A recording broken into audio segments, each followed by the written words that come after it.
আমাদের একটা পর্যায়ে এই একটা ছেলে মেয়ে কথা বলতেছে, এইরকম কিছু একটা দেখলে তার বাবা মাকে জানাই দিত, মেয়ের গার্জেনকে জানাই দিত, ছেলের গার্জেনকে জানাই দিত যে তোমার ছেলে কিন্তু অমুক মেয়ের সাথে অমুক জায়গায় এরকম কথা বলতেছে। এটা দেখছেন না আপনারা? এখন আমরা রেস্টুরেন্ট গুলোতে খুবই করে দিচ্ছি, ঠিক আছে, যেন ক্লোজ আলোচনা করতে পারে, দুইজনে কফি খাইতে পারে। সমাজের ডেভিয়েশন দেখছেন না আপনারা?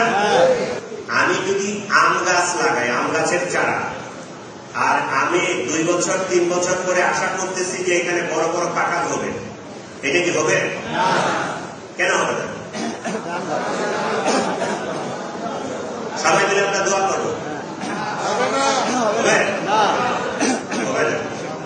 তাহলে আমি আম গাছ থেকে আম গাছই পাবো, জাম গাছ থেকে জাম গাছ পাবো, কাঁঠাল গাছ থেকে কাঁঠাল গাছ পাবো। আমরা যদি সুন্দর একটা সমাজ ব্যবস্থা করতে চাই, তাহলে আমাদের প্রথমে দরকার কি? সুন্দর মানুষ গড়া, ঠিক আছে? সুন্দর মানুষ গড়ার প্রাথমিক যে স্টেজটা, এইটা কারা? পরিবার।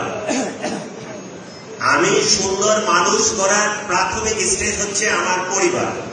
তাহলে আমার বাবা মা যদি ঠিক হয়, সমাজের আমার বড় ভাই যদি ঠিক হয়, আমার চাচা যদি ঠিক হয়, আমার দাদা যদি ঠিক হয়, আমার দাদি যদি ঠিক থাকে, তাহলে আমার ওই বাচ্চাটা নৈতিকতা নিয়ে জন্মগ্রহণ করবে, নৈতিকতা শিখবে, আদর্শ শিখবে, সে ভালো মানুষ হয়ে গড়ে উঠবে।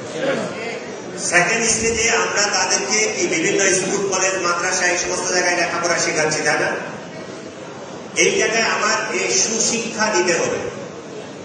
আমরা বলি সুশিক্ষা, শিক্ষা তো আমি অনেক লেখাপড়া শিখতেছি। এখন সমাজে দেখবেন যে আমার মাস্টার ডিগ্রি পাস, গ্রাজুয়েশন করা, ইঞ্জিনিয়ার, ডাক্তার প্রচুর আছে, কিন্তু আসলে সুশিক্ষা আমি কখন বলবো? আমি একটা শিক্ষিত মানুষের দ্বারা যখন সমাজ উপকৃত হবে, পরিবার উপকৃত হবে, রাষ্ট্র উপকৃত হবে, তার দ্বারা কোনো খারাপ কাজ হবে না, অকল্যাণকর কাজ হবে না, কোনো অনৈতিক কাজ হবে না, তখনই আমি বলবো যে তার শিক্ষাটা সুশিক্ষা হয়েছে। ঠিক আছে? ঠিক আছে? আওয়াজ তো পারেন না, আওয়াজ করবেন। তাহলে এই সুশিক্ষাটা আমাদেরকে দিতে হবে। দেখেন, আমাদের দেশে 90% মুসলমান। আমরা অলমোস্ট প্রত্যেকে নামাজ পড়ি আর না পড়ি, শুক্রবারে মসজিদে যাই না? মসজিদে ইমাম সাহেবের দায়িত্বটা কি? সমসাময়িক প্রবলেম গুলোকে অ্যাড্রেস করা, সমাজকে সুন্দর করা। সমাজটা কিভাবে সুন্দর হবে, কিভাবে আমাদের ছেলেমেয়ের নীতি নৈতিকতা গড়ে উঠবে, কিভাবে আমরা ভালো থাকবো, এই জিনিসগুলো খুববার আগে উনি সুন্দরভাবে বক্তব্য দেবে, মানুষকে মোটিভেট করবে, বলবে।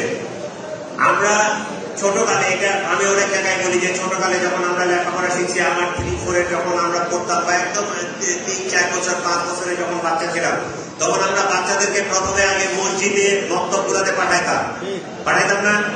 এখানে তাকে আদব কায়দা শেখানো হতো, তাকে বড়দেরকে কিভাবে সম্মান করতে হয়, ছোটদেরকে কিভাবে আদর করতে হয়, কাকে সালাম দিতে হবে, এই কাজগুলো আমরা করতাম। এখন কিন্তু ওইখান থেকে আমরা সরে গেছি।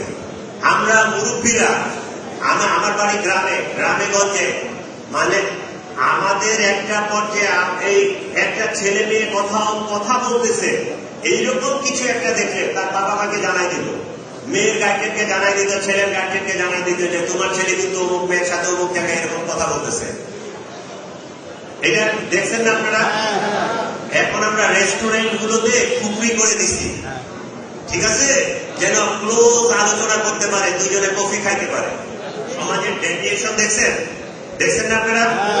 হ্যাঁ, চাইনিজ রেস্টুরেন্টের নামে, ফাস্ট ফুডের নামে, অমুক ফুডের নামে, তমুক ফুডের নামে আমরা এগুলো করে দিছি, খুপড়ি করে দিছি, একদম ক্লোজ, যেন তারা গল্প গুজব করতে পারে। তা আমরা এটা ফ্যাসিলিটেট করবো, আবার এই দিক দিয়ে বলবো যে আপনি ভালো হন, এটা তো হবে না।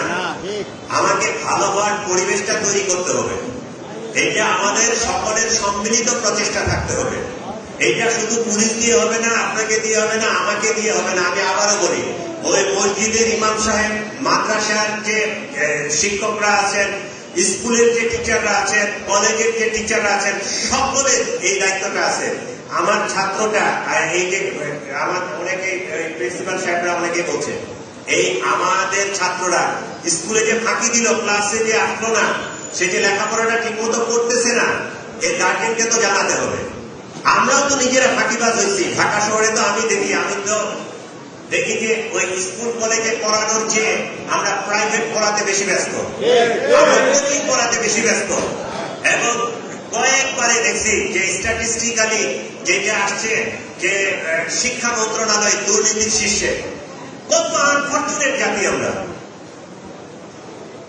কত আনফরচুনেট জাতি যে শিক্ষা মন্ত্রণালয় যারা জাতি গঠন করবে, দেশ গঠন করবে, সুনাগরিক গঠন করবে, তারা হচ্ছে দুর্নীতির শীর্ষ পর্যায়ে। এবং দেখছেন না আপনারা, দেখেন না? আমাদেরও অনেক বদনাম আছে, আমি কারো বদনাম বলতেছি না, আমি সার্বিক সিচুয়েশনটা